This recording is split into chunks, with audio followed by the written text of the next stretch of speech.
Bonjour et bienvenue sur ma chaîne. Aujourd'hui on va parler en vitesse de la nouvelle 420D Grand Coupé. C'est la nouvelle BMW série 4 si vous préférez. Comme d'habitude je vais un peu vous résumer ce que j'ai dit dans ma vidéo en anglais. Comme ça, pour ceux qui ne parlent pas anglais, ils auront au moins une petite idée de ce qui a changé sur la voiture et ce que j'en pense. Donc je vous propose de commencer tout de suite. Tout d'abord, par rapport à l'extérieur, le changement n'est pas dramatique. Il y a des petits changements à l'arrière. On le voit au niveau des feux. À l'avant ou même de côté, les changements sont pas immenses. La voiture ressemble plus ou moins à l'ancienne, mais un peu rafraîchie. Peut-être voire un peu modernisée. Mais sinon, la voiture ressemble plus ou moins à l'ancien modèle. Et les changements ne sont pas si visibles que ça. L'intérieur a un peu été rafraîchi, mais c'est surtout au niveau de la finition où on peut voir une amélioration au niveau de la série 4. Les matériaux utilisés à l'intérieur sont de meilleure qualité que sur l'ancien modèle, en tout cas à mon avis. Cette voiture est-elle plutôt bien équipée et malgré tout on voit encore des petites portions d'un petit plastique un peu moins sympathique. Mais sinon rien de bien grave à signaler. Je vais pas trop m'attarder sur les options. Si vous avez déjà roulé en BM, que ce soit ce modèle ou le modèle juste avant, c'est exactement la même chose. Ça a juste été un peu rafraîchi. Et l'intérieur change aussi beaucoup selon la façon dont vous équipez la voiture lors de l'achat. Celle-ci bénéficie donc du pack M, intérieur et extérieur.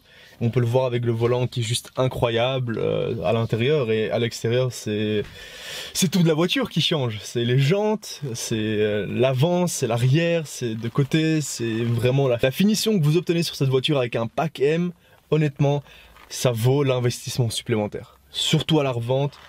Personnellement, si vous comparez un modèle normal à celui-ci, il y a une grosse différence. Au niveau de l'espace, j'avais quelques a priori sur la série 4 Grand Coupé. Je me suis dit, bon, il y a une série 3, ils ont fait une série 4 pour remplacer les coupés et les cabrios de la série 3. Alors pourquoi faire une série 4 Grand Coupé? Est-ce que c'est pas juste une série 3 avec un certain compromis à l'arrière ou au niveau de l'espace?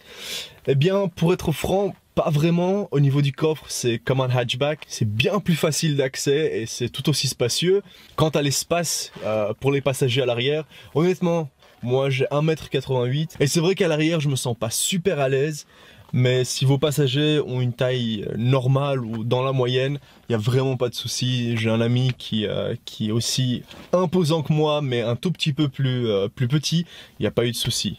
Et il s'est assis derrière moi et ça s'est très bien passé. Pour aussi parler un peu chiffres, donc celle-ci c'est la 420D. Elle a un moteur 2 litres 4 cylindres diesel. Et bien sûr, il y a un turbo. La voiture développe environ 190 chevaux et 400 Nm couple. Ce qui, croyez-moi, est amplement suffisant pour une voiture de tous les jours. 0 à 100, ça prend environ 7 secondes.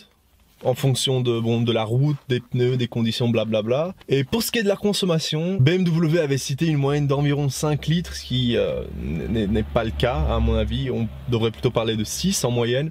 Parce que voilà, pour vous expliquer en deux mots, en ville c'est environ 7, voire un petit peu plus que 7. Et sur l'autoroute c'est entre 5 et 5,5 à une vitesse normale de 130 km/h. Et ce dont je voulais parler à la fin de cette vidéo, c'est surtout des deux options qui ont complètement changé cette voiture à mon avis. Je vous ai déjà parlé du pack M, mais je ne vous ai pas parlé de la couleur de cette voiture. Donc cette voiture bénéficie de la nouvelle option Individual de BMW. Et c'est juste superbe. Donc c'est au niveau de la couleur, ça prend quelques temps en plus, je crois environ 2 mois lorsque vous passez la commande si vous prenez cette option.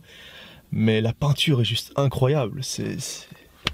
Ça change la voiture complètement. La couleur est superbe. Et selon la luminosité, que ce soit en intérieur, en extérieur, que ce soit le jour ou la nuit, les nuances de la couleur vont un peu changer.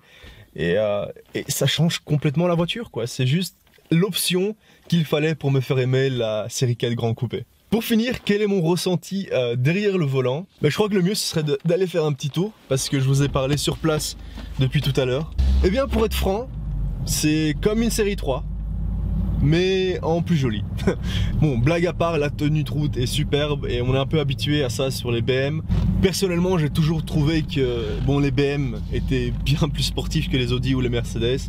Et c'est là où elles géraient le plus, c'est au niveau de la tenue de route. Et on sait, les M3 et les M4 sont des voitures très appréciées. Et au final, une série 4, c'est juste une M3 ou une M4 sans le moteur, sans la boîte, sans les freins. Bon, sans beaucoup de choses, mais au final, ça reste un très bon châssis et c'est très plaisant à conduire. Donc, en conclusion, pratique, économique et plutôt jolie avec les bonnes options. Cette voiture pour moi est une très bonne voiture. J'ai vraiment apprécié ma semaine avec cette voiture. Je n'arrête pas de dire le mot voiture. Automobile. Voilà, automobile. Donc je veux juste conclure en vous disant que si vous êtes intéressé par la série 4 Grand Coupé, allez faire un test drive. Et dites-moi ce que vous en pensez dans les commentaires.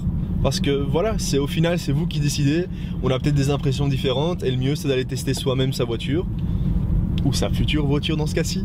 Sur ce, moi je vais vous laisser, donc n'oubliez pas de laisser un petit like, un petit pouce bleu si vous avez aimé la vidéo. N'hésitez pas à vous abonner, c'est gratuit, donc pourquoi pas. Et enfin, vous pouvez me suivre sur mes différents réseaux, que ce soit Facebook ou Instagram, à The Eurocar Show. Enfin, c'est le même nom, mais sur Facebook et Instagram, donc c'est pas très difficile à trouver. Allez, moi je vous dis à la prochaine, ciao!